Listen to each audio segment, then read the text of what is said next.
pues se nos alargó la reunión de seguridad.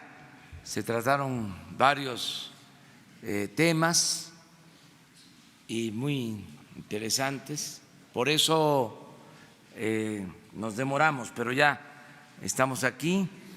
Hoy vamos a informarles sobre el plan migratorio. Correspondía hacerlo ayer, pero también tuvimos varios temas. Hoy vamos a informarles de cómo se va trabajando para atender el tema migratorio, desde luego buscando dar una solución de fondo, atendiendo las causas. El pasado fin de semana nos reunimos con el presidente de Honduras. Continúa el plan de cooperación de México con los países de Centroamérica para hacer todo lo posible y dar oportunidades de trabajo a nuestros hermanos centroamericanos, con el propósito de que no se aliente, que no se promueva por falta de oportunidades o por inseguridad la migración. Esa es la estrategia principal. Eso es el Plan México, enfrentar el fenómeno migratorio con desarrollo, con actividades productivas, con empleo, que la gente tenga opciones, tenga posibilidad de trabajar donde nació, donde están sus familiares, costumbres y cultura. Entonces hemos avanzado y ahora se va a informar al pueblo de México sobre cómo vamos. Solo debemos de tener en cuenta el antecedente. Este plan lo hemos venido proponiendo desde hace mucho tiempo y se apuró, se aceleró a partir de la amenaza de la imposición de aranceles, cuando de manera unilateral se querían imponer aranceles a las mercancías que se producen en México y se venden en Estados Unidos. Ahí se llevó a cabo un acuerdo, hubieron diferencias y al final se llegó a un acuerdo con el gobierno de Estados Unidos y se está cumpliendo ese acuerdo y lo estamos evaluando permanentemente. Se dijo cuando se llegó al acuerdo que se iba a llevar a cabo la primera evaluación a los 45 días, ya transcurrieron esos 45 días y fue buena la evaluación y ahora vamos hacia los 3 meses que se cumplen en septiembre, que va a ser la otra evaluación. Para eso ha sido muy importante la colaboración del equipo que se integró para dar respuesta a este compromiso para llevar a la práctica el plan. Y está encabezado este equipo por el secretario de Relaciones Exteriores, Marcelo Ebrard, que ha hecho un papel espléndido, nos ha ayudado mucho en la coordinación de este equipo y en todo lo que tiene que ver con la política exterior de nuestro país. Entonces, le damos la palabra a Marcelo Ebrard para que informe si es conveniente que informen todos los responsables. Eso lo decidimos ahora, o que Marcelo dé el informe general, y si hay alguna duda sobre algo en particular, pues ya los responsables podrían responder. Eso es todo. Y a ver, Marcelo. Gracias, señor presidente. Con su permiso, señor presidente, buenos días a todas, a todos. Bueno, el día de hoy les informo que sigue reduciéndose el flujo migratorio hacia México y los Estados Unidos. Para el mes que está por concluir, estimamos que tendremos una cifra de 87,648 que llegaron a frontera norte. Recuerdo que en el mes de mayo eran 144,278. Vamos en 87,000, eso significa pues una reducción considerable, como se observa de inmediato. Debo informar también a ustedes que se iniciaron ya las acciones ofrecidas en el Plan de Desarrollo Integral. Somos el único país del mundo que está creando un número de empleos mayor al de las personas que estamos regresando de acuerdo a la ley mexicana a sus países de origen.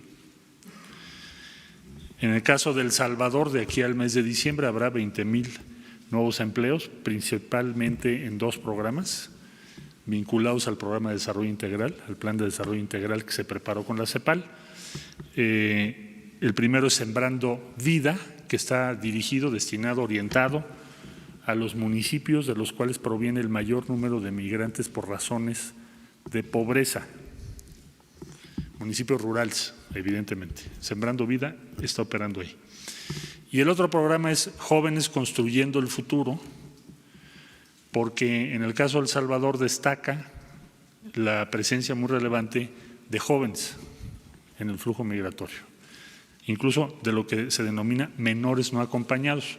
Cuando decimos menores, a veces pensamos en los menores de 6 años o de 8 años, pero los menores también tienen 15, 16, 17 años. Entonces, ya está en operación en El Salvador. Se hizo, como ustedes saben, la visita del presidente de El Salvador. Después su servidor estuvo en El Salvador para iniciar las acciones por conducto de la Agencia Mexicana de Desarrollo. Parte o componente importante de la estrategia mexicana es esto, además del despliegue de la Guardia Nacional y el reforzamiento de otras acciones que ustedes ya conocen. Con Honduras es lo mismo. Honduras es el 47% del total de personas que están migrando a través de México hacia Estados Unidos. Es el país que tiene más migración. Casi podríamos decir que parece un éxodo. Y eso se debe a muchas razones que ustedes ya conocen. Principalmente la razón económica, de la que hemos hablado muchas veces. Pero también hay otros factores. Entonces, por eso era es muy importante trabajar en Honduras también. Entonces, en Honduras vamos a aplicar Sembrando Vida y Jóvenes Construyendo el Futuro, ambos financiados por el denominado Fondo Yucatán, aprobado por todos los partidos políticos el año pasado.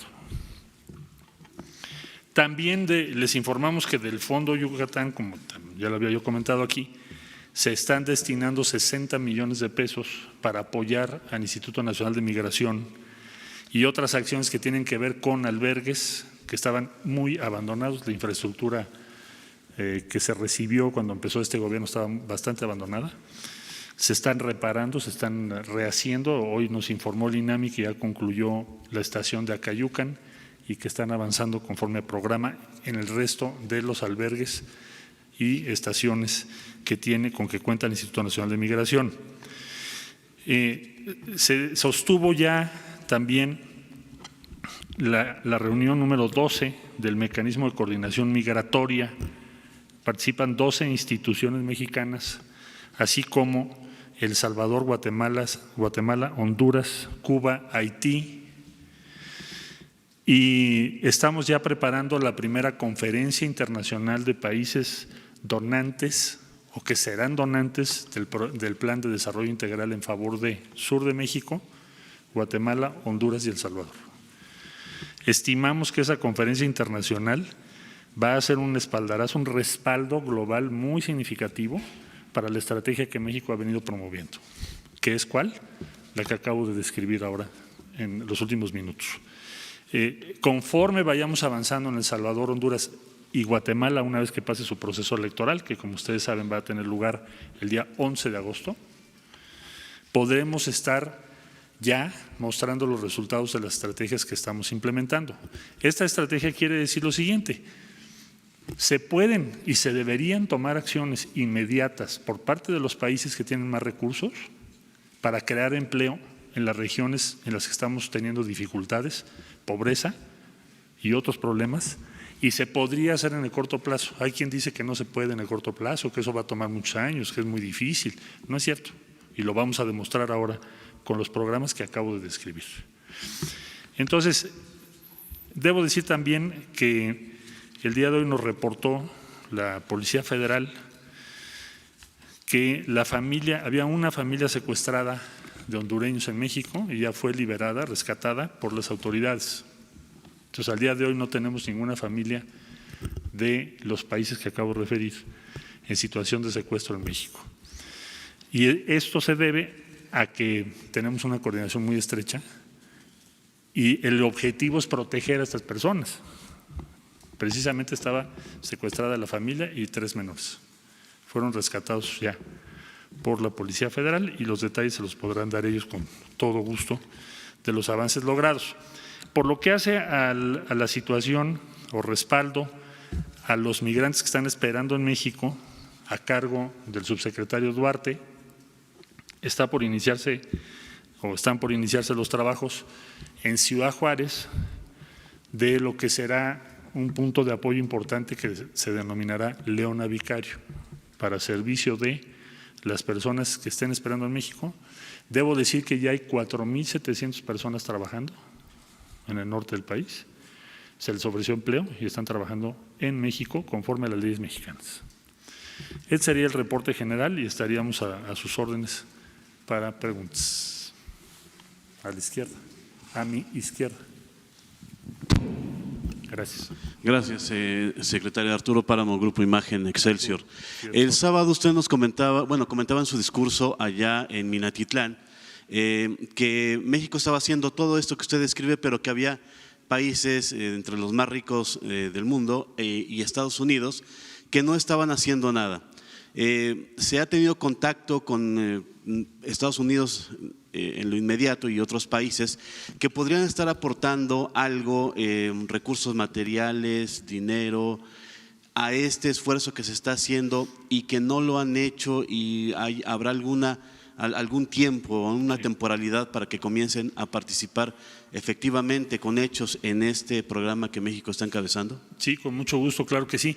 El día 7 de junio, en el statement que dimos a conocer en Washington, si ustedes revisan el punto 4, dice: Estados Unidos y México se comprometen a liderar los esfuerzos para llevar a la realidad el Plan de Desarrollo Integral de Centroamérica. Por lo tanto, esto se lo dije al secretario de Estado ahora que vino a México hace unos días, y nosotros asumimos que ese es un compromiso exigible frente a Estados Unidos. Así como estamos revisando los números del flujo, pues también vamos a revisar los números de cuánto se está invirtiendo. Y vamos a convocar la conferencia internacional en octubre para eso. Vamos a invitar a los Estados Unidos y a otros países del mundo, pero aquí hay una corresponsabilidad de Estados Unidos y de México, y México ya está cumpliendo su parte. Por favor. Secretario Roberto Cruz, de Grupo Impacto. Hace un ratito, cuando empezó la conferencia, mencionaba el presidente que en la reunión de seguridad se demoró un poco porque hubo cosas interesantes. No sé si estuvieron ustedes ahí. Sí, ¿Tiene que ver algo de esos temas? Porque hubo cosas interesantes que tengan que ver con lo de migración Y esto junto con otra pregunta, ahorita mencionó algo de una familia hondureña. Si existe algún reporte, algún resumen de la parte importante mexicana que está participando en estas acciones, que es la Guardia Nacional. Por ahí desde un principio se hablaba, bueno, pues incluso lo mencionaba Estados Unidos, que cruzaba gente pues que no podía ser bienvenida porque era violenta, porque estaba con delitos, etcétera. Si existe un informe oficial de la Guardia Nacional, además de estas palabras que usted acaba de mencionar. Tengo otra pregunta, pero la dejo para el ratito. Bueno, te respondo esta y la del ratito la vemos mañana o pasado. Yo te diría con mucho gusto que desde luego que hay un reporte de la Guardia Nacional. La Guardia Nacional tiene todos sus operativos desplegados. Estamos moviendo frecuentemente las tácticas que se utilizan, porque pues evidentemente estás frente a un flujo muy importante en donde hay de por medio muchos actores. Entonces la Guardia Nacional sí presentó su reporte y el Instituto Nacional de Migración también. ¿Qué reporte oficial te puedo dar? Pues el que acabo de sintetizar, es decir, hay una reducción, el flujo sigue reduciéndose. El número de empleos creados en El Salvador y Honduras está creciendo por parte nuestra de México. Y las investigaciones en curso, que por supuesto hay muchos datos interesantes, no las podemos dar a conocer ahora, pero lo podremos dar a conocer muy pronto. Dijo el señor presidente, son interesantes y van a ser contundentes, pero ya que estén listas las presentamos. Sí, bueno, no diría yo, lo vamos a ver ahora con las… Pero hay muchos datos que les vamos a compartir, pero ya sobre acciones de gobierno. Por favor. Muy buenos días, canciller Rafael Herrera, corresponsal de Sin Censura con Vicente Serrano. ¿Cuántos repatriados o deportados se han apoyado con este nuevo plan, canciller? Hace unos días nos comentaba aquí en conferencia que le había dicho el presidente que primero los mexicanos, que le había girado incluso instrucciones para que los mexicanos fueran apoyados. ¿Cuántos empleos se han dado en este caso de todos los mexicanos que han sido repatriados o deportados desde Estados Unidos? Muchas gracias. Mira, con los repatriados mexicanos acabamos de poner sobre la mesa que Estados Unidos los mande vía aérea a puntos más cercanos a sus lugares de origen. Eso está ahora en proceso de discusión y pues de demanda, de exigencia por parte de México, para facilitar su regreso a sus lugares de la mejor manera posible. Eso nos va a permitir a nosotros iniciar otro proyecto, que es el que ya anunciamos, que es el respaldo vía el INAM y la Secretaría de Trabajo y los diferentes programas del gobierno para ofrecerles empleo igual como lo estamos haciendo con los 4,700, pero para ponértelo en números, por cada empleo que hemos ofrecido a un centroamericano que está esperando en México, se han ofrecido 20 a los mexicanos que han regresado. Esa es la proporción, 20 a 1. Allá atrás, por favor. Buenos días. Canciller, ayer el presidente le comentaba a la agencia Bloomberg que de 2017 para esta fecha el presidente Trump le ha bajado a su discurso en contra de los mexicanos. ¿Usted compartiría esta visión, que ha bajado el discurso en contra de la migración, en contra de los mexicanos, sobre todo cuando en un periodo tan corto con este tema de los aranceles ya habíamos tenido una amenaza?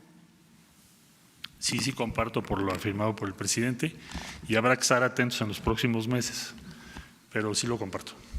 Sí, quisiera preguntarle algo rápido nada más. Solo para la migración y las becas que se tienen.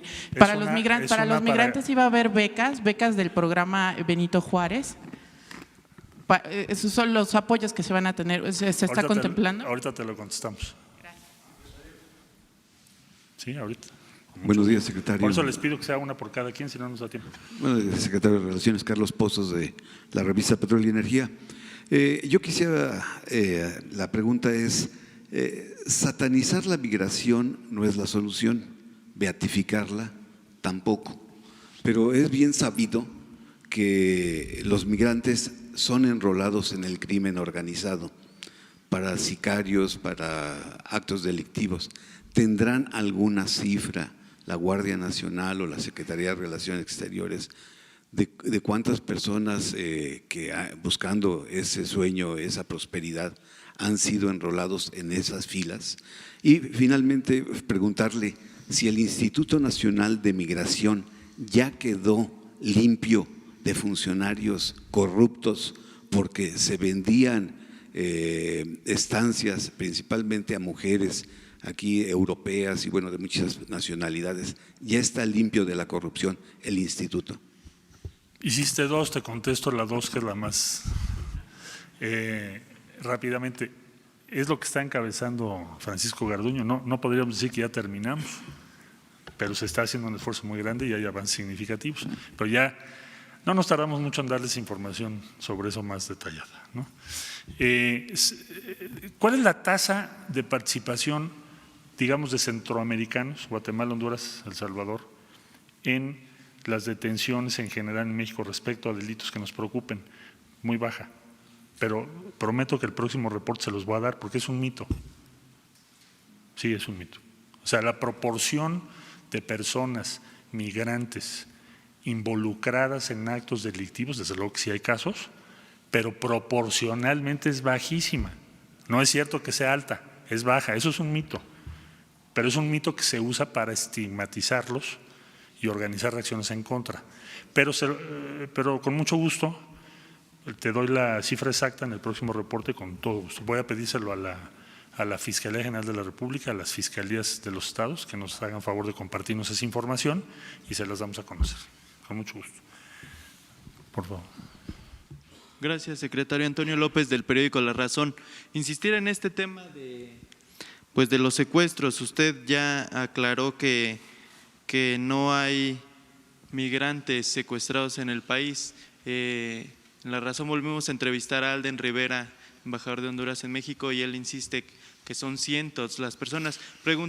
Preguntarle en esta materia, pues si usted ya platicó con él, ya se lo aclaró, ¿cuál es la respuesta que ha dado el gobierno mexicano? Muchas gracias. El embajador dijo eso el día viernes,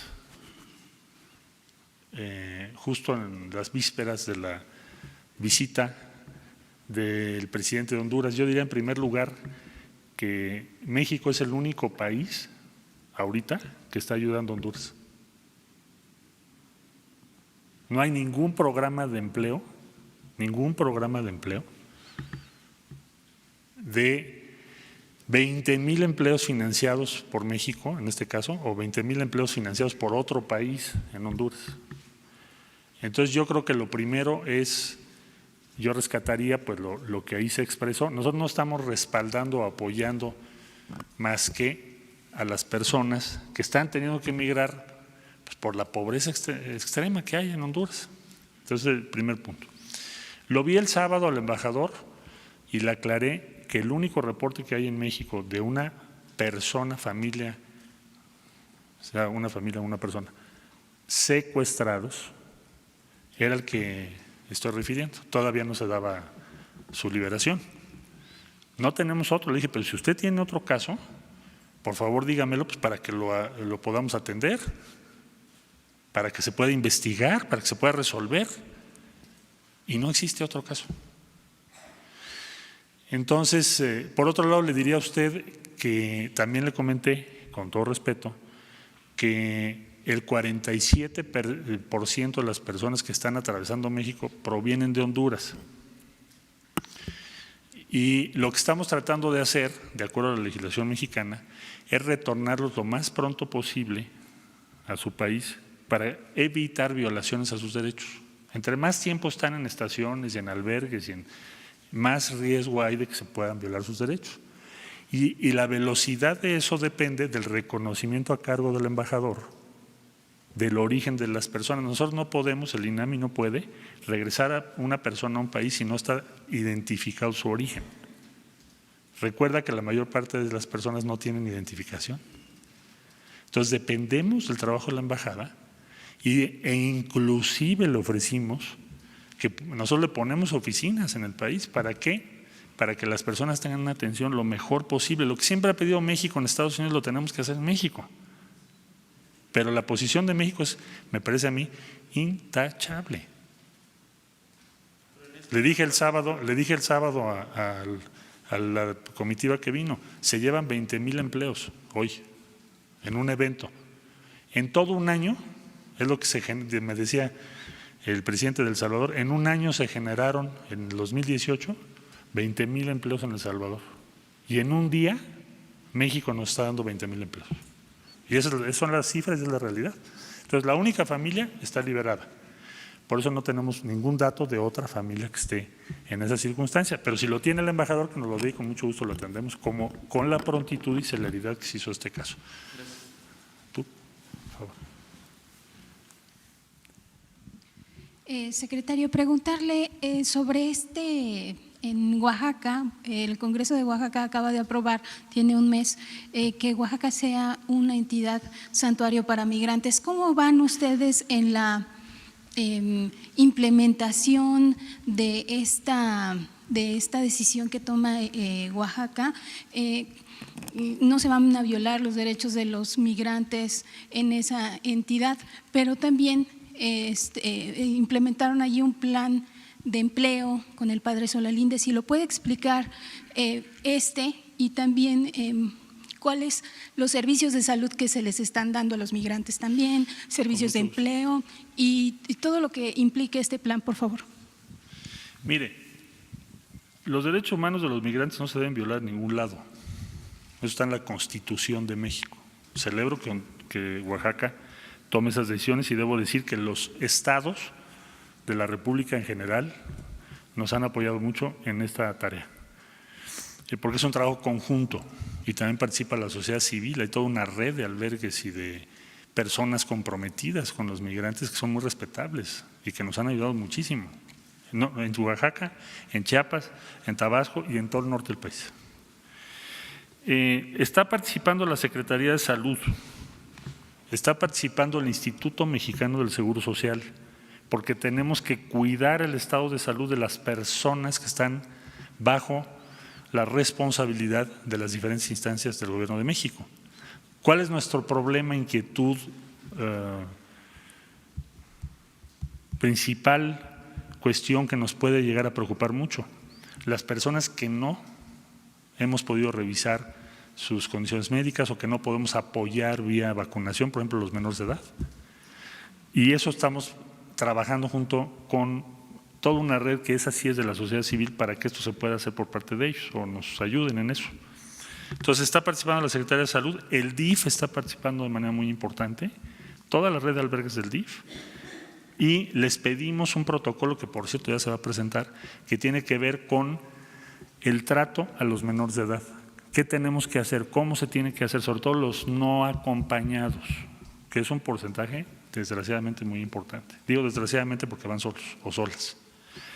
Entonces, ya mencioné el Instituto Mexicano de Seguro Social, Indesol, que tiene sus equipos de trabajo, y por supuesto, Bienestar Social, porque tiene, aquí está Javier, que es el subsecretario, él tiene a su cargo el programa Sembrando Vida. Entonces tenemos toda una brigada importante, no solo en Chiapas, sino en Oaxaca, en Tabasco, en todo el sur del país, por instrucciones del presidente de la República. Entonces, se han dado miles de consultas médicas. Ahora, por ejemplo, nuestra preocupación respecto a el dengue o respecto a cualquier otro tipo de fenómeno que tengamos en términos de salud pública. Entonces, tenemos que proteger primero a los migrantes y desde luego también a todos los demás. Por eso se invitó a la Secretaría de Salud y al Instituto Mexicano del Seguro Social. Todos están participando. Debo decir que esta reducción de 144,278 a 87,000 que menciono, se ha dado con respeto a los derechos humanos. Es más, si tú revisas, no tenemos prácticamente quejas contra la Guardia Nacional en derechos humanos, que esa fue la prioridad que nos marcó el presidente de la República. Entonces, ese es el contexto y ese es el balance del programa, todo lo que incluye empleo, salud, inversión en las instalaciones que recibimos pero en muy malas condiciones, el cuidado de los derechos de las personas. Ahora, eso no quiere decir que todo sea perfecto, nos falta muchísimo, pero estamos trabajando para que cada vez sea mejor. para que todos los días podamos mejorar lo que hacemos respecto a los derechos de las personas. Y al mismo tiempo mostrarle a los países poderosos que si se hiciera una inversión en Honduras, en Salvador, en Guatemala, podría cambiar sustancialmente la situación que estamos viviendo. Pero tienen que hacerlo, es un tema de voluntad, porque dinero tienen. Nosotros vamos a invertir 100 millones de dólares. Si somos proporcionales, a Estados Unidos le tocarían 2,000 millones de dólares.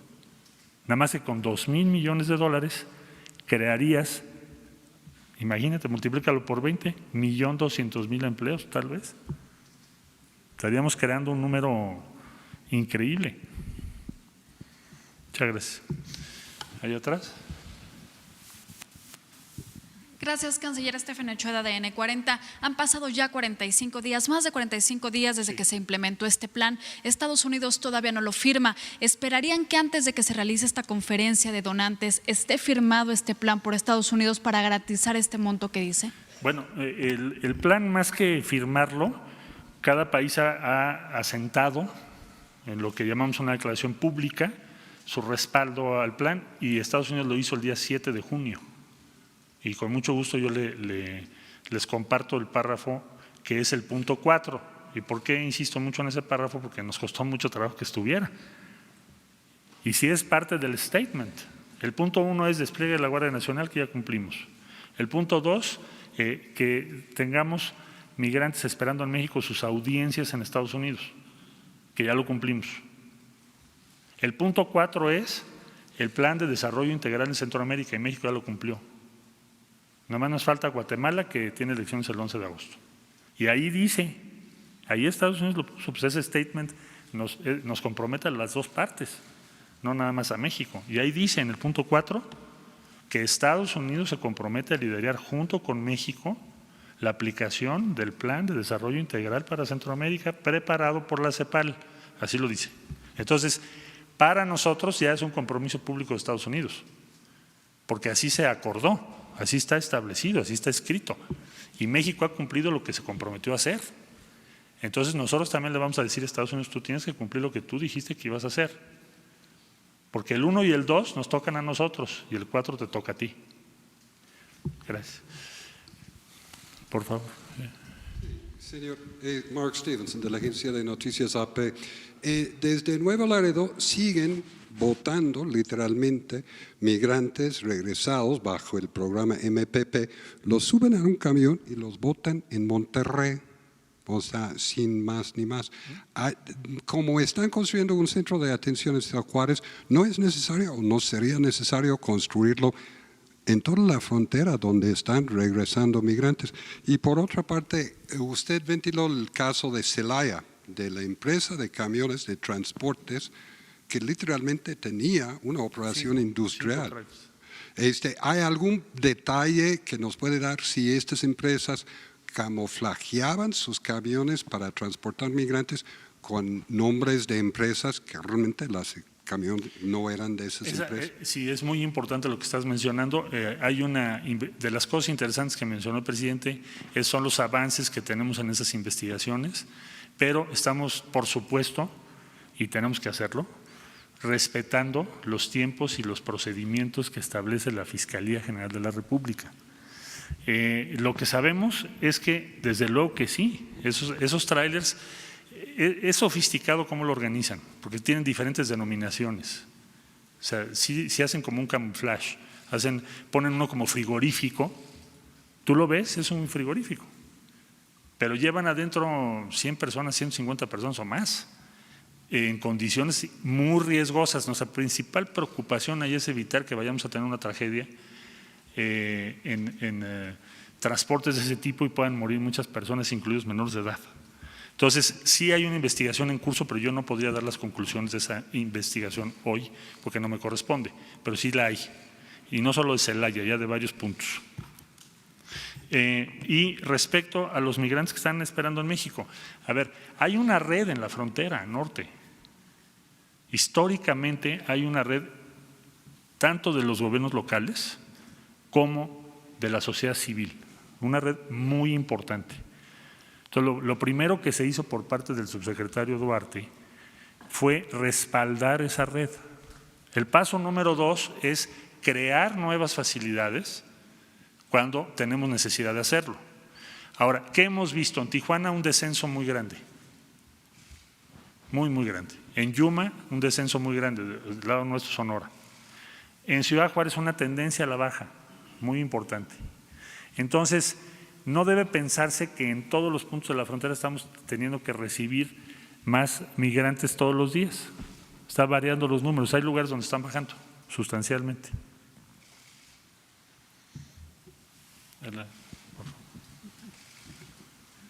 Buenos días, secretario. Jacqueline López de El CEO. Mi pregunta es, el gobierno del presidente Trump firmó con los pares un acuerdo del tercer país seguro con Guatemala. ¿Cuál es su postura? ¿Cuál sería la postura de México? ¿Y esto qué traería? ¿Qué beneficios traería o consecuencias? Muchas gracias. Bueno, no conocemos el texto firmado todavía. Oficialmente ya le pedimos a Guatemala que cuando lo tenga o cuando tomen la decisión de compartirlo. Sí conocemos versiones en medios, pero no me gustaría opinar sobre versiones que no son las que firmaron. Entonces, una vez que lo conozcamos, pues podríamos darte una opinión más informada y más segura, más clara sobre de qué se trata. Ahora, por lo regular, nosotros no calificamos las decisiones que toman otros países, pero conociendo la versión final, la que está firmada, pues ya podríamos dar una opinión respetuosa respecto a Guatemala. Gracias. Por favor. Buenos días, Daniel Blancas de Crónica. A mí me gustaría hacerle, si es posible, la pregunta al director Garduño. ¿Sí? Haz la pregunta y a ver si la contesta él. Bueno, sí está atento. La pregunta es, usted, bueno, sabemos que entró a medio camino a la institución, pero sí me gustaría conocer, al menos, tenemos poco tiempo en la conferencia, pero al menos cuál es el diagnóstico que tiene de su equipo de trabajo. ¿Cuántos agentes de migración están actualmente operando? ¿Cuántos son nuevos? Es decir, ¿cuántos fueron dados de baja? Y si hay denuncias presentadas contra algunos de los elementos, algunos de los agentes, para por corruptelas o por anomalías que hayan cometido o fechorías que hayan cometido durante su gestión. Por favor.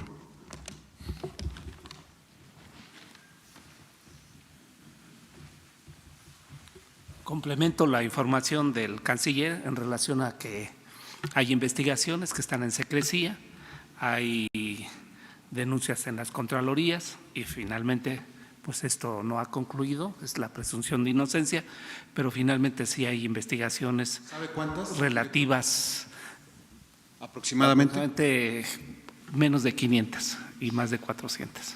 Entre 400 y 500 denuncias contra elementos. Y luego el instituto pues es una carrera profesional, hay que respetar a los trabajadores que lo están haciendo bien, que se han sumado al proyecto de esta transformación y bueno, pues castigar a los malos elementos que finalmente puede haber y que tendremos que seguir combatiendo porque es uno de los ejes fundamentales que es combate a la corrupción. Se tendrá que estabilizar el instituto con transparencia, con reconocimiento a la carrera profesional y pues castigar a los malosos, como decimos.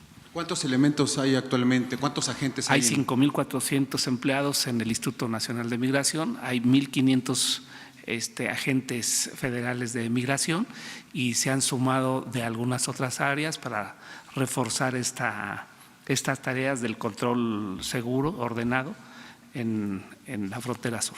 ¿Cuántos son nuevos elementos en esta, digamos, nueva era? Hubo una convocatoria y en esa convocatoria son 80 los que se han dado de alta y sigue abierta la convocatoria a fin de que sea pública, de que esté transparente y que vayan incorporándose los aspirantes que así lo deseen y pasar las pruebas y el control de confianza. Bueno, muchas gracias, porque tenemos poco tiempo. Otra oportunidad habrá. Gracias. Dos más allá atrás. Buenos días. Quisiera saber sobre el programa Jóvenes Construyendo el Futuro, cómo se va a aplicar, sobre todo en Honduras, si solo se va, por decir, a exportar el modelo y las autoridades de este país la van a aterrizar, o si va a haber colaboración desde las autoridades mexicanas y también de las empresas mexicanas? Gracias. Vamos a trabajar, porque son las reglas de operación, por conducto de la Agencia Mexicana de Cooperación y Desarrollo. No hacemos transferencias a los gobiernos, sino se hacen las transferencias bancarias directo a los beneficiarios, siguiendo la misma pauta que tenemos aquí en México. La Embajada de México en Honduras tiene la responsabilidad, David Jiménez, de coordinar los trabajos para esto. Es un reto, nunca habíamos hecho un programa para 20,000 personas en otro país, es la primera vez que México va a hacer eso, pero lo hacemos entusiasmados y con gusto porque sabemos que vamos a tener un impacto en esas comunidades. México hizo un diagnóstico en la que participaron 90 investigadores mexicanos de muy diversas instituciones para determinar de dónde vienen los migrantes que pasan por México, qué promedio de edad tienen, qué género, cuál es su perfil y muchos de sus aspiraciones. Entonces, la base de nuestro trabajo es ese diagnóstico que nos lleva a municipios muy específicos y a zonas muy específicas. Por ejemplo, en Honduras, el número 1 es Tegucigalpa, número 2 es San Pedro Sula. Entonces sabemos, ya si te vas al número 3, 4, 5, 6, 7, 8, te vas a la zona rural. Mucha de esa zona o alguna parte de esa zona es zona cafetalera, donde tienen ahora un problema con la caída de los precios del petróleo, del café y lo que está sucediendo con el cambio climático en Centroamérica. Pero en fin, lo vamos a tu pregunta, lo vamos a ejercer vía la Agencia Mexicana de Cooperación y Desarrollo y las transferencias de recursos son directas para los beneficiarios y van a participar empresas tanto mexicanas como de Honduras en este programa, en el caso de Honduras, también en El Salvador. ¿Perdón? Sí, el mismo monto, es igual que en México, es lo mismo. Allá atrás, por favor.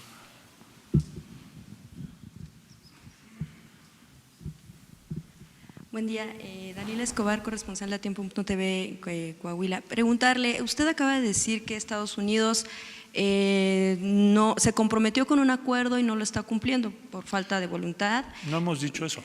Bueno, lo que he dicho es que ellos ya fijaron una postura en favor de ese plan. Estamos convocando una conferencia internacional, ahora que vino el secretario Pompeo se lo compartí y estamos invitando a Estados Unidos para eso. Y lo que diremos es, tenemos que cumplir lo establecido en el punto 4 del statement del día 7 de junio. México es el primero que lo cumple. Ahora, pues ha pasado muy poco tiempo. Se nos ha dicho incluso que ha sorprendido que México en tan corto tiempo esté aplicando esta acción. Bueno, pues porque queremos con eso mostrar que también es urgente apoyar a Centroamérica. Así como es urgente que bajen los números, también es importante que haya un apoyo inmediato en esos países y en el sur de México también. Pero justo, bueno, usted decía que se necesita voluntad para cumplir con este tipo de acuerdos. ¿Se necesita voluntad? Y precisamente preguntarle, entonces, ¿es suficiente con que solamente se le baje al discurso antimigrante en Estados Unidos? Gracias. Pues lo que nosotros quisiéramos y vamos a luchar por ello, para eso la diplomacia es de persuadir. La diplomacia es un instrumento de la política y sirve primordialmente para promover tu punto de vista, promover tus legítimos intereses y persuadir a otros. Ese es el objetivo de la diplomacia. Entonces, entendemos que tenemos visiones diferentes, pero podemos persuadir o podemos avanzar en una dirección. Y para eso es la política, para eso es la diplomacia. Y pienso que es un gran avance que Estados Unidos haya asumido ese compromiso. Inclusive hace poco, como ustedes recordarán, vino el director de la OPIC, bueno, uno de los altos directivos, para anunciar y firmar las primeras cartas de intención de inversión en el sur de México, que son en total alrededor de $800 millones. Entonces, vamos avanzando y pues no es sencillo. Pues no es sencillo porque tenemos ideas distintas, pero vamos avanzando, ya se asumió ese compromiso. Y ahora México está poniendo el ejemplo. Ahí están van a ser en total 60,000 empleos allá. Entonces sí nos da una autoridad política para decir, bueno, ¿y ustedes cuándo empiezan? Ya no nada más es una idea, ¿no? Sí, por favor.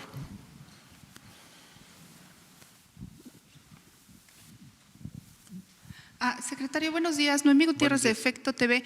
Preguntarle, aquí la oposición en México dijo que México es incongruente porque se están destinando 90 millones de dólares a Centroamérica, sin embargo aquí se están teniendo ajustes y recortes. ¿Esta es una política incongruente la que tiene México? Bueno, yo respondería lo siguiente. Primero, me sorprende, me extraña porque hace poco tuve una larga reunión con la comisión que se formó a resultas de que les propusimos tener una comisión Senado, Cámara de Diputados, para llevar a cabo una diplomacia de unidad nacional. Es decir, no tomaremos ninguna decisión respecto a Estados Unidos en la que no estemos de acuerdo todas las fuerzas políticas. Es la única vez que se ha hecho, y esto por instrucciones del presidente, de decir, bueno, tenemos la mayoría y tenemos la confianza afortunadamente del pueblo, pero queremos que todas las fuerzas políticas participen en lo que tiene que ver con las negociaciones más importantes para México en este momento, que son con Estados Unidos. Entonces les invité a la Cancillería, fueron todas las diferentes senadoras y diputados. La que coordina es la senadora Beatriz Paredes, que por cierto también estuvo el sábado junto con el senador Vasconcelos en Minatitlán, y todas las acciones que estamos emprendiendo, tanto con Honduras como El Salvador y las que vendrán con Guatemala, hasta ahora que yo vea, tienen expreso consenso de las fuerzas políticas representadas en el Congreso de la Unión. En mi reunión, ninguna fuerza política me dijo que estaban en contra de esas inversiones. Pero además, es lógico que así sea, porque el Fondo Yucatán se votó por todas las fuerzas políticas. Ninguna fuerza política objetó ese fondo, y ese fondo está hecho para financiar proyectos en Centroamérica. Así fue creado. Entonces yo diría que una razón de fortaleza de México en este momento en su negociación es precisamente que tenemos un consenso, tenemos un acuerdo. Hay muchas polémicas políticas, pero en lo que tiene que ver con proteger los intereses nacionales de México, y eso habla bien de nuestra democracia, tenemos unidad. Ahora, eso implica dos cosas. Primero, compartirles la información y ser muy transparente en todo lo que hacemos. Y así hemos ido. Todas las negociaciones, pláticas, intercambios, se los informamos inmediatamente con todo detalle. Es un poco inusual, pero vale la pena, porque no puedes tú comprometerte a apoyar algo si no te informan correctamente todo lo que se está diciendo o lo que se está planteando. Y segundo lugar, porque todos estamos de acuerdo en que dos parámetros. México no va a aceptar ser tercer país seguro, lo hemos dicho y lo seguiremos diciendo, y en eso hay acuerdo de todas las fuerzas políticas, ninguna fuerza política está en contra de eso. Y el otro punto de referencia es que la solución del tema migratorio es ofrecer alternativas y oportunidades para las personas en sus lugares de origen. Entonces, estos dos elementos son los que determinan que estemos actuando con un consenso amplio y lo que llamamos una diplomacia de unidad nacional. Y así nos vamos a mantener en las próximas semanas. Todo lo que estamos haciendo en El Salvador y Honduras es del conocimiento de esta comisión. Han estado no solo en los eventos, sino que tienen el detalle, e incluso nos propusieron que hiciéramos una sesión en el Instituto Matías Romero para discutir cuál puede ser el futuro del modelo de lo que estamos proponiendo o de la idea mexicana respecto a migración, y lo vamos a hacer, lo vamos a llevar a cabo. Muchas gracias. ¿Tú? Gracias, canciller Enrique Legorreta, Quinto Poder. Preguntarle, el fin de semana se reportó otra muerte de un mexicano custodiado por los agentes migratorios en Estados Unidos. ¿Qué plantea el gobierno mexicano para que ya no se sigan dando estos casos de mexicanos que fallecen por estar desatendidos o que no se les da un trato digno en los centros de detención en los Estados Unidos? Y estamos presentes vía los consulados, alrededor del 80% de los casos estamos presentes. Desde luego que ahora necesitamos canalizar más apoyos a los consulados, es lo que estamos tratando de hacer, para responder a las necesidades que tienen nuestros connacionales en Estados Unidos. Estábamos en estado de alerta por las redadas, ordené que se revisaran todos los casos de detenidos, incluso tú me lo preguntaste, me lo planteaste aquí, y así se hizo y ya los clasificamos. Entonces, lo que quiero decir es, cada vez vamos a hacer más y vamos a estar más cerca y cada vez vamos a tener más posibilidades de apoyar a nuestros connacionales, porque es nuestra obligación primera, es lo que nos ha pedido el presidente, eso es una prioridad nacional. y pues corre a cargo de nosotros que se lleve a cabo. Y yo diría que los consulados sí están haciendo un trabajo bastante intenso en la representación de los mexicanos que así lo han decidido en Estados Unidos. Pero eso no obsta que no podamos y debamos mejorarlo, ampliarlo y perfeccionarlo. Y en eso estamos comprometidos todos los días. Es lo que tenemos que hacer para evitar eso que estás tú comentando ahorita. Ahora tú, para que no haya quejas del lado izquierdo. Canciller, buenos días. Misael Zavala, del Universal. Ha explicado que son 100 millones de dólares para los tres países de Centroamérica. Me parece que son 30 millones para cada uno, serían 90, y 10 millones para, digamos, todo lo que es la ejecución de este programa. Mi pregunta sería, ¿son 100 millones de dólares cada año? Es decir, al final del sexenio serán 600 millones de dólares para estos tres países.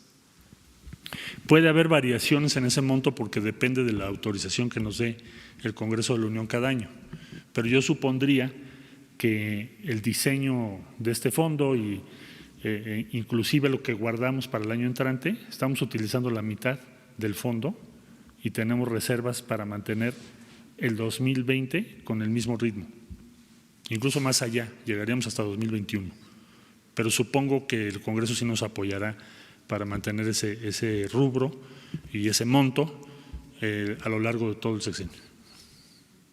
Sí, por favor. Señor presidente, señor canciller, Jaime Hernández de Bajo Palabra. La Guardia Nacional parece no haber sido entrenada en la legislación migratoria, por ejemplo. El caso de la Casa del Migrante de Saltillo, donde se intentó el 25 de julio detener a migrantes en contra de la ley de migración, de acuerdo con el artículo 76. ¿Cuál es la estrategia a seguir para apoyar a estos albergues y entrenar a la Guardia Nacional? Bueno, le haría yo una precisión, hasta donde tenemos información, no hubo ningún ingreso para detener a nadie, eso no es así, vamos a aclararlo. Y la Guardia Nacional no ha cometido hasta este momento ningún acto que haya conducido a un problema respecto a derechos humanos de personas. No tenemos ninguna referencia. Es más, yo voy a ver al presidente de la Comisión Nacional de Derechos Humanos mañana porque me interesa tener eso muy claro. Entonces sí hay quejas, pero no respecto a la Guardia Nacional. Entonces, ahora, ¿quién tiene que llevar a cabo la acción directa cuando tienes que hablar con un migrante y pedirle sus documentos? Pues el INAMI, el Instituto Nacional de Migración. ¿Qué hace la Guardia Nacional? La Guardia Nacional tiene que respaldar al INAMI, pero no lo puedes sustituir salvo que haya un delito flagrante en ese momento, esté pasando algo muy grave. Pero si no es así, es el INAMI el que lo está haciendo. Tuvimos conocimiento de ese caso por vía de las redes sociales y lo revisamos, pero nadie entró a ese albergue y no se trata de entrar a los albergues. No es la política del gobierno mexicano hacer eso. Ni fue la Guardia. Policía Estatal y Sedena, pero no la Guardia Nacional. Bueno, por favor. Gracias, canciller. Para insistirle sobre este tema del traslado que se está haciendo de migrantes que son regresados a México y que los suben en autobuses, por ejemplo, en lugares como Nuevo Laredo, los trasladan a Monterrey con el argumento de que hay inseguridad en la zona de Tamaulipas. Y llegando, por ejemplo, a Monterrey, los sueltan y prácticamente los botan porque no son instalados en ningún albergue y están abandonados a su suerte en las calles. ¿Qué ocurre con este caso? Bueno, es que no. Primero, Estados Unidos no puede soltar a nadie en territorio mexicano. Eso lo hace la autoridad mexicana, no Estados Unidos. Nosotros jamás aceptaríamos que Estados Unidos haga eso en nuestro territorio, para precisar, aclarar. El INAMI sí lo hace, sí los mueve, porque en Tamaulipas tenemos una cierta capacidad en albergues y no vas a poner a todos los migrantes en albergues. Esa es una idea equivocada. Hay muchos migrantes esperando su resolución de asilo que no están en albergues. Bueno, hay cubanos en hoteles, por ejemplo. Hay otros que ya rentaron vivienda. Es decir, no pretendemos que el 100% de los albergues, de los migrantes, los pongamos en albergues. No es la idea mexicana. Es decir, sabemos que vas a tener que esperar en México, pero ¿a quién le estás ofreciendo albergue? Pues al que lo necesita. típicamente, por ejemplo, a familias, pues hay que apoyarlos, o a quien te lo solicita, pero no te lo están solicitando todos. Yo diría que más de la mitad no te lo solicitan, no quieren estar en albergues. Lo que sí les importa mucho es que haya posibilidades de trabajo. Por eso, Horacio nos informó hoy en la mañana, son 4,700 los que ya tienen trabajo en este momento. ¿Te acuerdas que el último reporte andábamos en 370? O sea, creció más de 10 veces.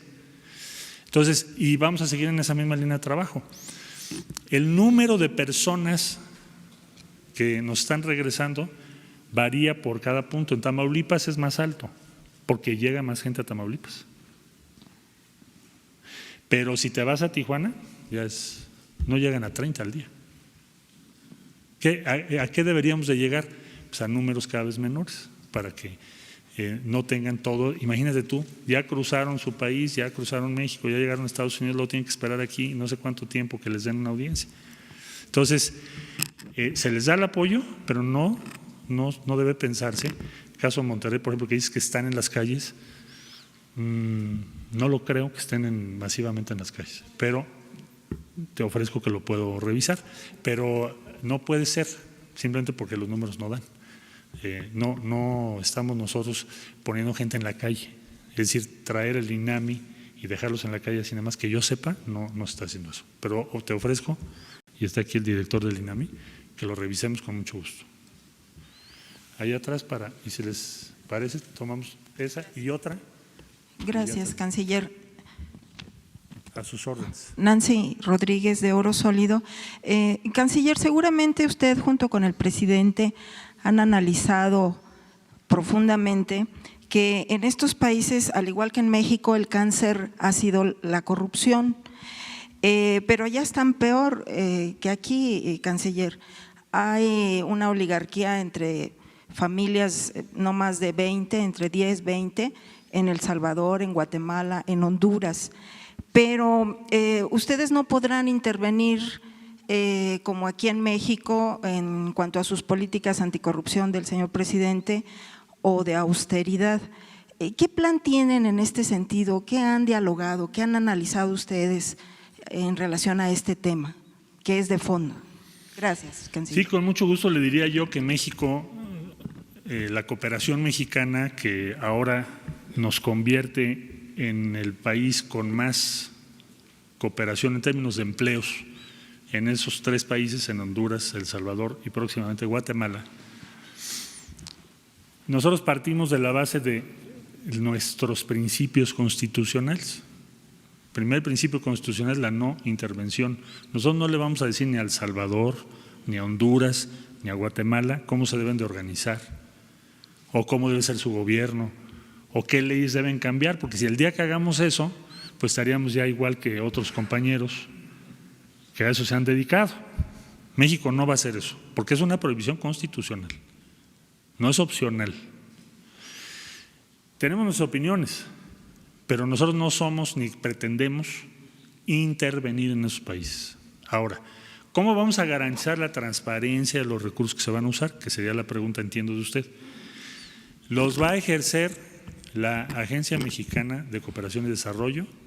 Son recursos verificables por el Congreso de la Unión, ya se lo comentamos tanto a Honduras como a El Salvador, y son auditables por la Auditoría Superior de la Federación de México, porque son recursos de los contribuyentes mexicanos. Y nosotros tenemos que velar porque se ejerzan exactamente para el fin al que han sido dispuestos. Por lo tanto, nuestra obligación es que los recursos se entreguen directamente al beneficiario. O sea, no vamos a entregar un cheque al gobierno de cada país para que cada país lo ejerza, sino entregaremos el recurso directamente a cada beneficiario.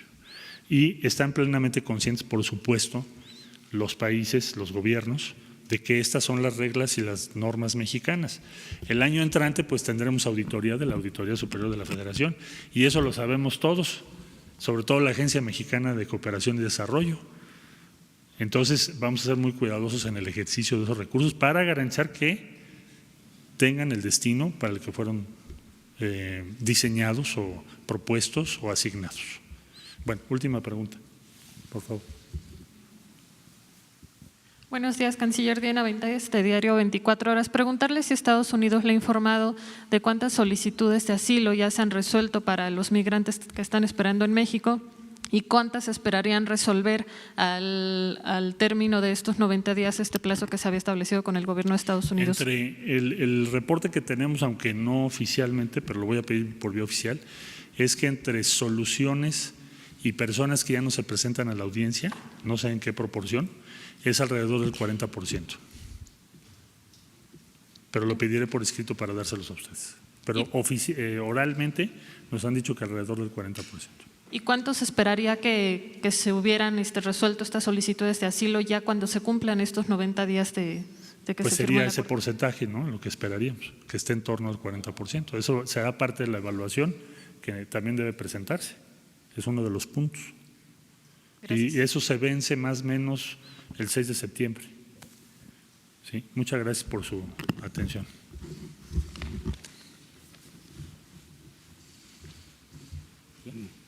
No se vayan, quédense aquí.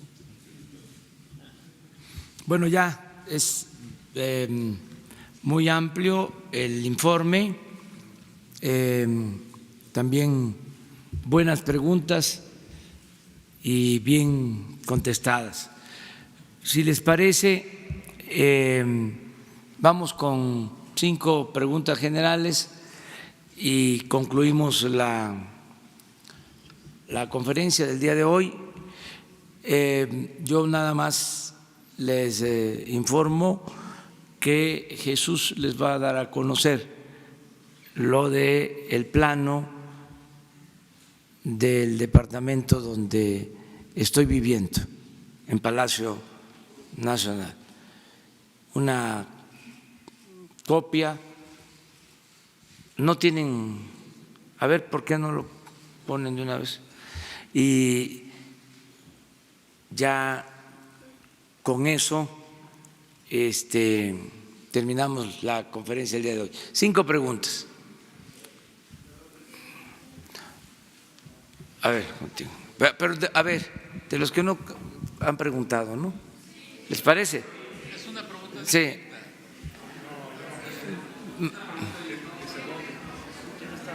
Bueno, vámonos ya está.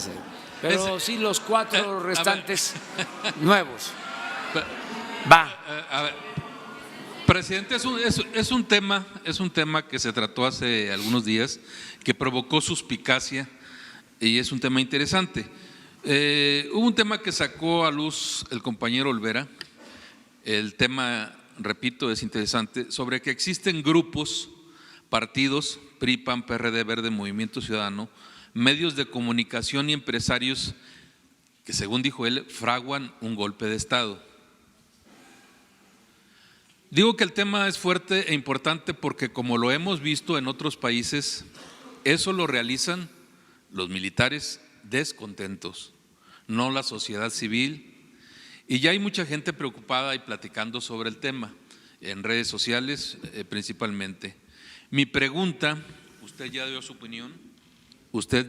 opinión, pero mi pregunta es si usted tiene ya algún comentario del secretario de la Defensa o de la Marina o del secretario de Seguridad Federal sobre este rumor que dicen que existe, o si acaso usted citaría a alguno de ellos a la mañanera para despejar dudas o de plano, pues que la ciudadanía comience a guarecerse.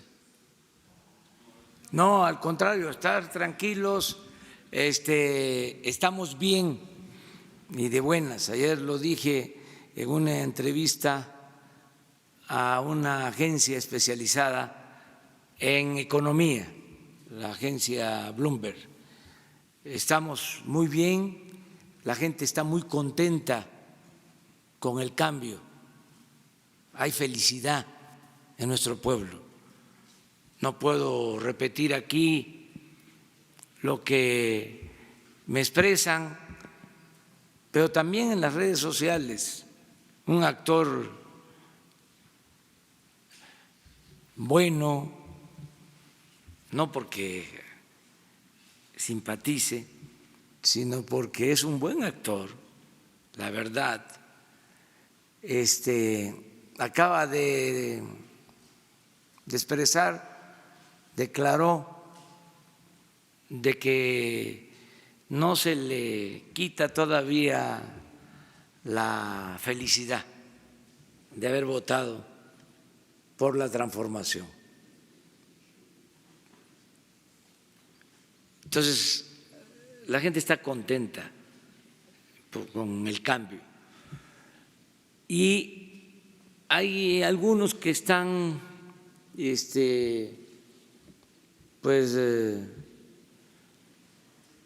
aturdidos, confundidos, ¿no?, fuera de quicio, pero ya se van serenando. La verdad, no hay ningún asomo de inestabilidad política. La oposición actúa con responsabilidad, no va más allá de los cuestionamientos, pero eso es consustancial a la democracia, el que haya críticas, el que se cuestione al gobierno, pero no ha pasado a mayores. Hay una situación de mucha alegría en el pueblo. ¿Se acuerdan cuando hablaban del mal humor, ¿no?, de que había un mal humor social, alguna expresión así? Ahora no. La gente está muy contenta. Y yo lo constato en mis giras, porque no solo voy a los actos que se organizan para hacer evaluaciones del gobierno, pues me paro al comer en fondas, a los baños, en las gasolinerías, paso por todos los pueblos, me saludan, les da gusto que yo ande recorriendo el país. Muy pocas expresiones, les diría nada de rechazo. Entonces, hay desde luego oposición, pero no irresponsable. Existe desde luego el conservadurismo, siempre lo hemos dicho, que históricamente ha existido ese pensamiento, como el pensamiento liberal, y hay oposición, pero no pasa a mayores. Y también inconformidad y protestas, porque se están llevando a cabo cambios. No es poca cosa, hasta rechina poco. Deberían de haber más protestas, porque se está desmontando un régimen corrupto, se está desmantelando un régimen corrupto de arriba hacia abajo. Entonces, no hay problemas mayores. Además, no solo son los intereses creados o quienes medraban con el gobierno haciendo jugosos negocios al amparo del poder público, sino también el pensamiento. Imagínense lo que fue el adoctrinamiento de 36 años de política neoliberal para decirlo, no lo voy a decir, y voy a decirlo coloquialmente, pero sí tuvo una influencia.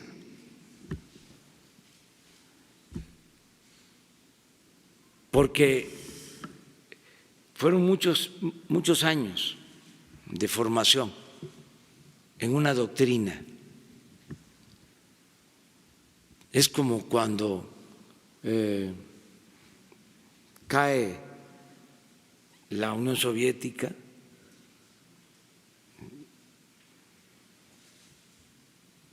se cae un régimen, imagínense quienes se formaron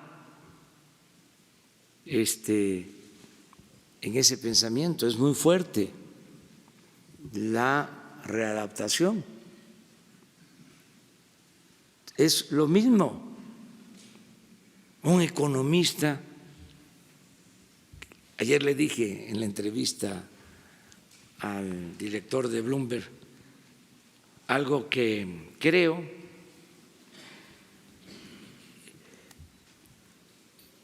que durante mucho tiempo se elevó la economía a rango supremo y se subordinó todo lo demás, y que yo no creía en eso, que incluso ese fue parte del problema. Es muy importante la atención de los asuntos públicos como para encomendárselos a los economistas. Es como encomendarle la paz de un país a un militar.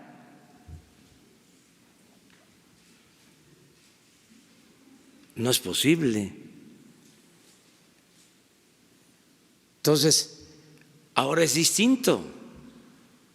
Claro que necesitamos a los economistas y necesitamos a los militares, pero tiene que coordinar los esfuerzos la política. No estoy hablando de la politiquería, estoy hablando de la política, del noble oficio de la política. Entonces son los cambios que se han venido dando y por eso pues a veces no se entienden las cosas. En el caso de la austeridad, imagínense si se estaba acostumbrado a tener sueldos elevadísimos, a tener guardaespaldas, achichincles, lambiscones, barberos. ¿Qué horas son? Decía el presidente, las que usted quiera que sean, señor. Entonces todo eso ya se terminó, se acabó. Entonces, pero a pesar de los cambios, ahora sí hay las protestas, las quejas, que ¿por qué ayudamos a los centroamericanos? Eso tiene mucho que ver con el conservadurismo, y no solo en México, en el mundo. Y toma fuerza agarrar esas banderas, la xenofobia. Hay un continente en donde ha avanzado mucho el conservadurismo por eso, por tomar esas banderas. Nosotros no vamos a permitirlo. Eso no tiene que ver con nuestra idiosincrasia. El pueblo de México siempre ha sido un pueblo muy solidario, fraterno. Que dicen, a ver, ¿cuánto le están entregando a los hondureños, a los salvadoreños? Voy a dar un dato. Hablamos de Honduras, de 20,000 empleos en Jóvenes Construyendo el Futuro, que es lo que informó aquí Marcelo. ¿Saben cuántos jóvenes están trabajando en México en el programa Jóvenes Construyendo el Futuro? Hoy, 900,000.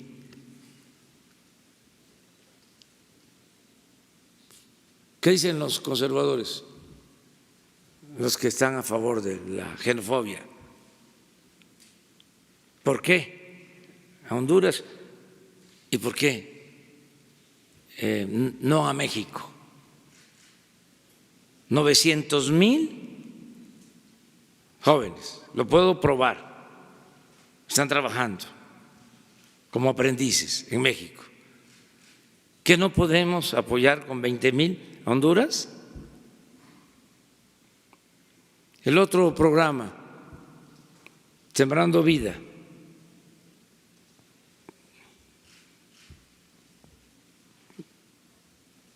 ¿cuántos compromisos hay en cuanto a Sembrando Vida, Marcelo? Salvador, 20,000.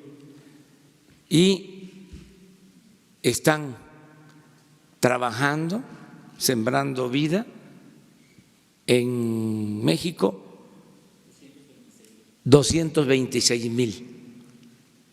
226,000 hoy y 20,000 Sembrando Vida en El Salvador. O sea, no somos candil de la calle y oscuridad de la casa. Somos partidarios de la fraternidad universal, de la justicia sin frontera, del humanismo. Yo celebro que estemos llevando a cabo este plan y que estemos protegiendo a los migrantes, que afortunadamente no se hayan tenido desgracias que lamentar. No hablemos de represión, sino de volcaduras, asfixias en camiones, de epidemias y pérdida de vidas de menores. Esa es mi preocupación. En eso estamos protegiendo. Ayer también lo decía en la entrevista de Bloomberg, que es mejor para nosotros, por el cuidado a los migrantes, proteger el sureste, que pasen al norte por los riesgos, por lo que aquí se mencionaba, de las bandas.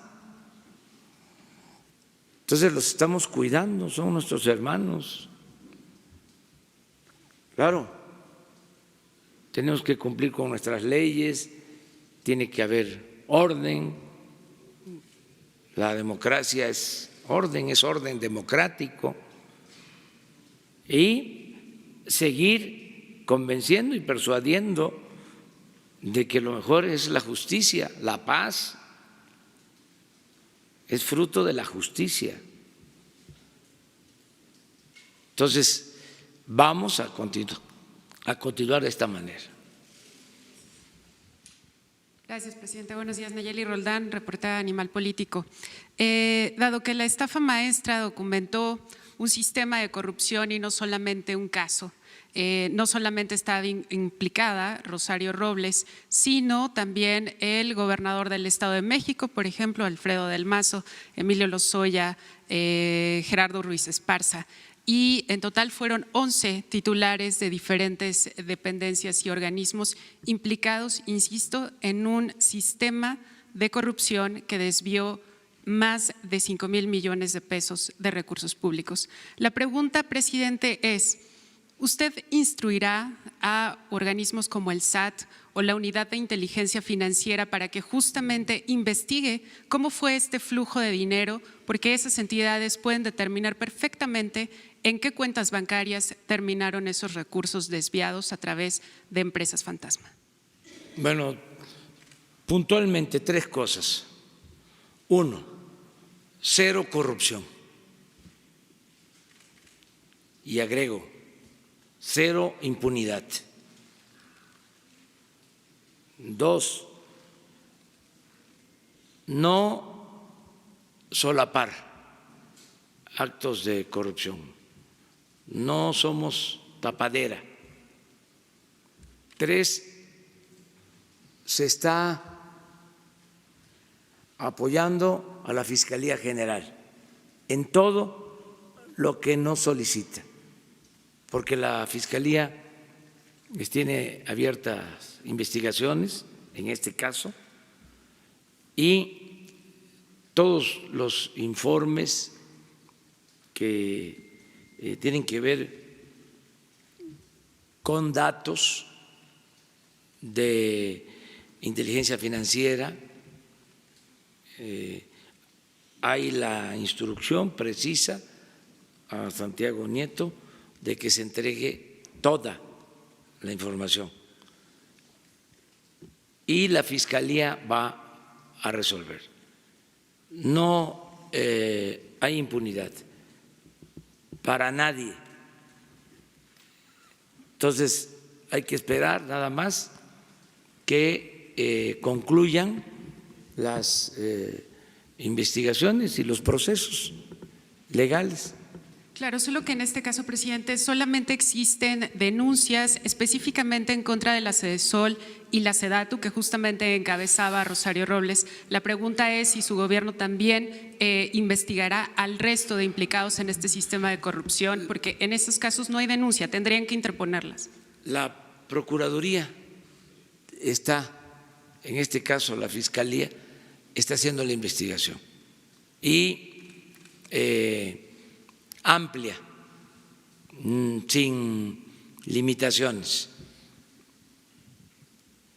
Tengo la información de que se retomó esta investigación y se amplió, que es lo que está haciendo la Fiscalía. Para más funcionarios.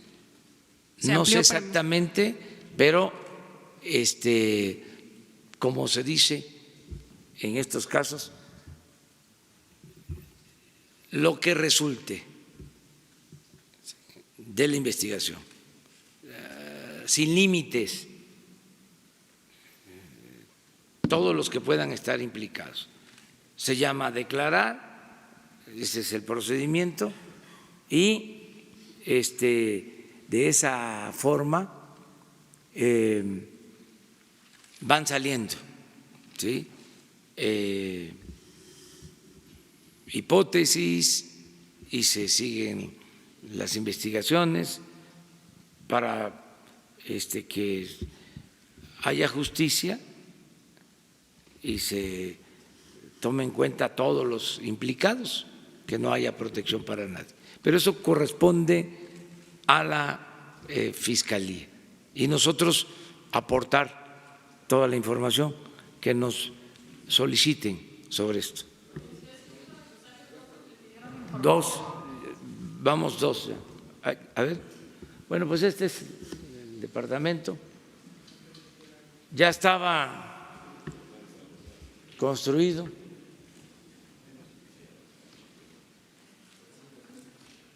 Alrededor de 300 metros. ¿Cuánto?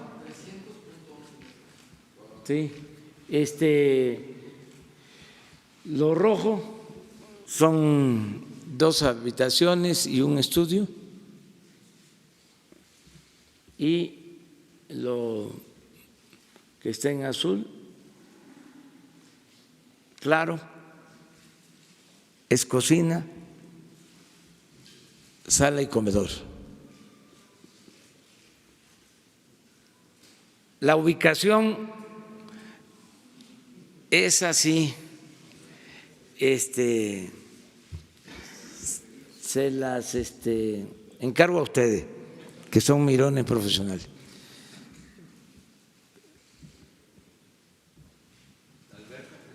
No hay.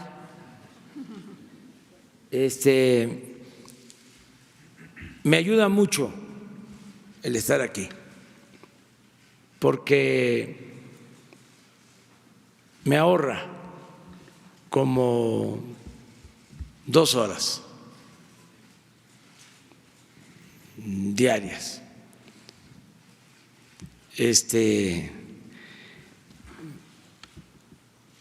No tiene nada que ver con la parte histórica. Este sitio ya estaba ocupado, impactado, ya con una construcción, vamos a decir, moderna dentro del palacio. No está junto a los salones. Todos los salones de palacio, los corredores, desde luego los sitios históricos se conservan, no se van a utilizar. En lo cotidiano, en el trabajo diario, junto a este departamento estaba el Estado Mayor presidencial y también ya era una zona impactada, modernizada. Entonces, ahí vamos a atender en lo que era la oficina del Estado Mayor para no utilizar el comedor grande. A veces salen fotos en donde hacemos reuniones en el comedor principal del palacio. Entonces ya no se va a usar, solo para ceremonias de trascendencia cultural, diplomática, y se va a despachar en lo que era el Estado Mayor Presidencial. Es el área que se va a utilizar. Vamos a procurar también que en los salones se cuide el piso, un poco lo que hicimos aquí, no de esta manera, aquí porque tenemos que cuidar el piso.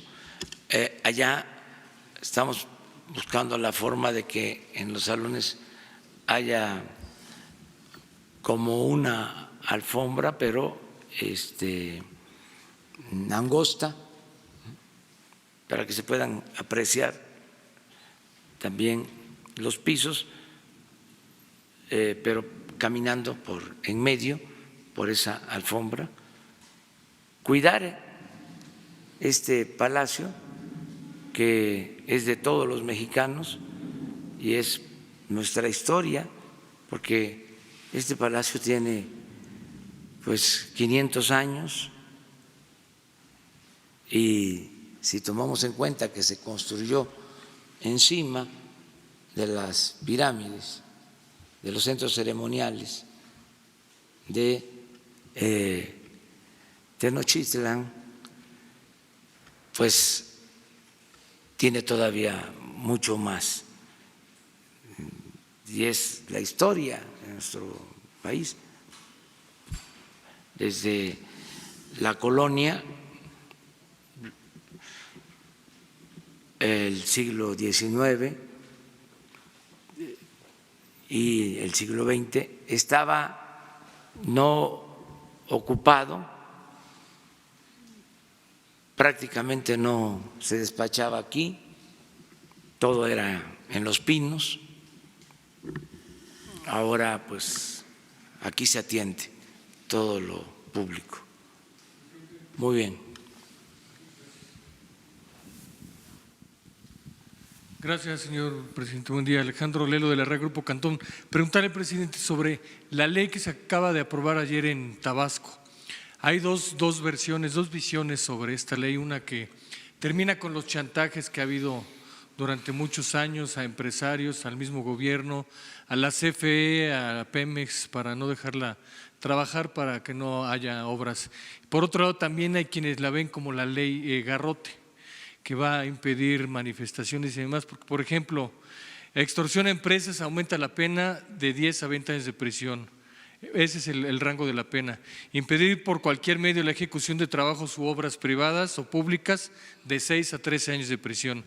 Impedir el acceso a maquinarias para la ejecución de obras, de 6 a 13 años de prisión. Y el cierre de calles, carreteras y avenidas, pena de 5 años de prisión. ¿Cuál es su postura, señor presidente, ya que se aprobó esta ley? Ayer comentó algo, pero ya sobre la aprobación de esta ley y con las penas, ¿cuál es su postura? Pues yo pienso que se estaba abusando, habían extorsiones, corrupción, y era necesario poner orden. Creo que ese fue el motivo principal de esta nueva legislación. Desde luego hay que proteger los derechos de los ciudadanos, no puede afectarse el derecho a disentir, el derecho a la manifestación, la libertad en general, ¿no? Hay que ver eso. Pero yo tengo el informe de que no se afectan derechos humanos y no se limitan las libertades de los ciudadanos. Ese es el informe que tengo. Y sí es necesario que se acabe con la extorsión y que no se permita la corrupción, porque ¿qué puede pasar en el mediano plazo? De que limpiemos arriba. Yo estoy hablando aquí, ya lo dije una vez y lo repito ahora, de que no hay corrupción tolerada, y me diga un empresario, un comerciante, pues el presidente está en la luna, está en otro planeta, porque a mí me extorsionan. Yo sigo padeciendo de la corrupción. Es acabar con la corrupción comenzando arriba, para dar el ejemplo, porque estoy convencido de que la corrupción se extendió de arriba hacia abajo, no de abajo hacia arriba. No creo para nada, rechazo la versión de que la corrupción es parte de la cultura del pueblo de México. Así lo rechazo por completo. Podría decir que es un absurdo, lo menos,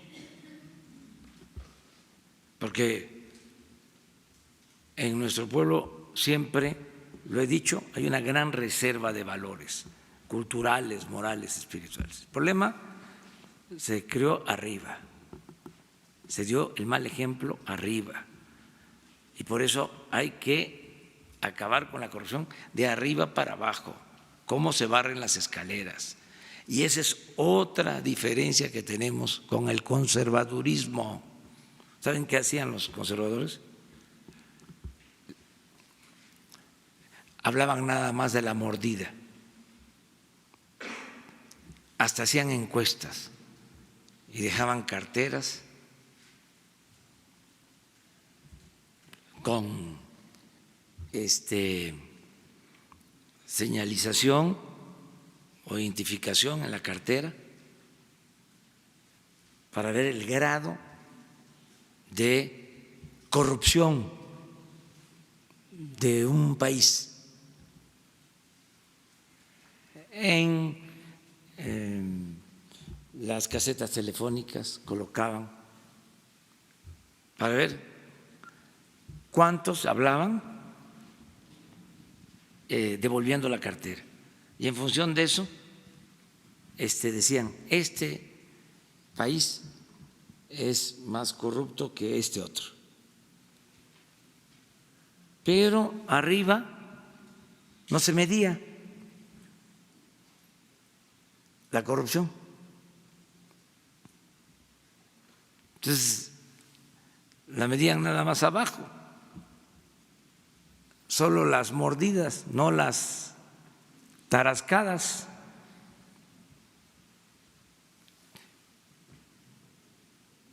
Y lo cierto es que la corrupción mayor es la que se da arriba.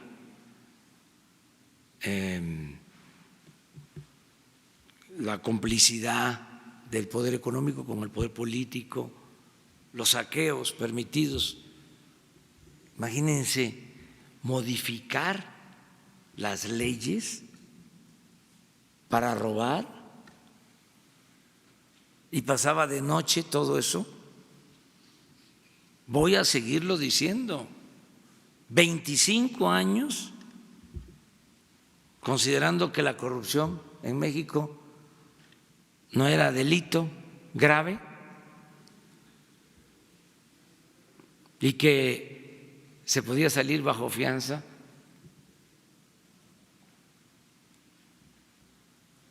Pues así era.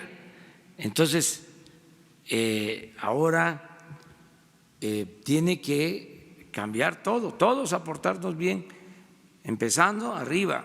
Por eso tenemos que ser todavía más enérgicos con los de arriba, para dar el ejemplo arriba.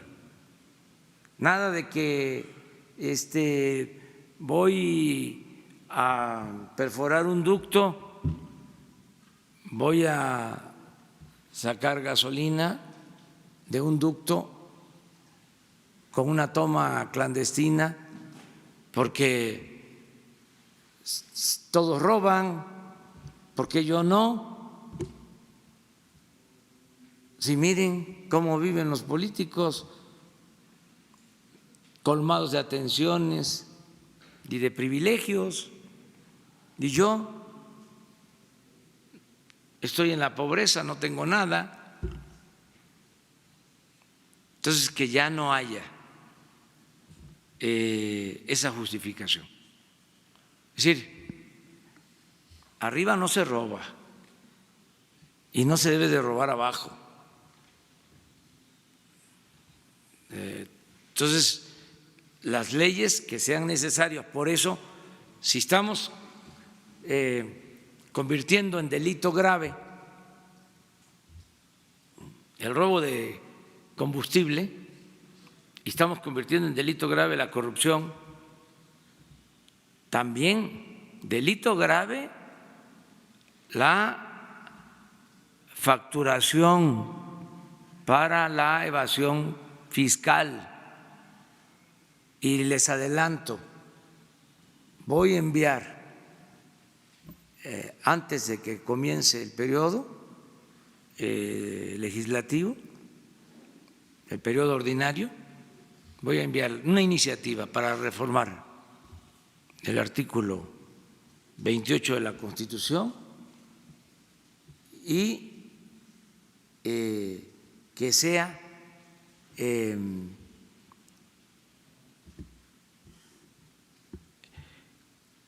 quitado el derecho a la condonación de impuestos, que se elimine de la Constitución. Mejor dicho, que quede establecido que está prohibido el que se condonen impuestos, para que se acaben los abusos que se cometían también en este sentido. Gracias. Rápido, ¿ya no me va a dar la segunda? Mañana. Okay, gracias. Ya contigo terminamos. Ya llevamos 6, ¿eh? No, eran como 3, ¿no? Buenos días, señor presidente. Buenos días a todos. Buenos días a todos y a todas. Silvia Diaram, de Intelectua, Canal Alternativo. Señor presidente, en el rubro de la salud tengo 4 preguntas. Bueno, dejémosla en 3 y la cuarta de pilón.